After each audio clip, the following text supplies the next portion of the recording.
Technicians don't like to sell. It's not in their blood.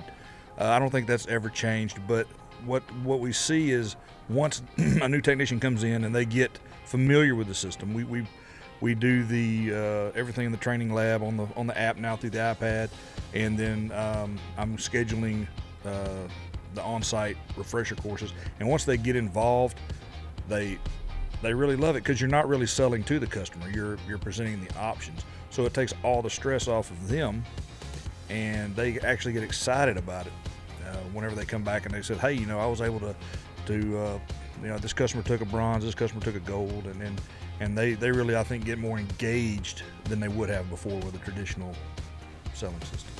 With a new flat rate, you have that option available, and it's a smooth transition. It's more like you're leading them down a pathway with the repair options, instead of trying to hit them with, oh, by the way, you can do this, oh, I saw that. You're not pressuring them at all. The client's in full control of what they want to take care of at that time.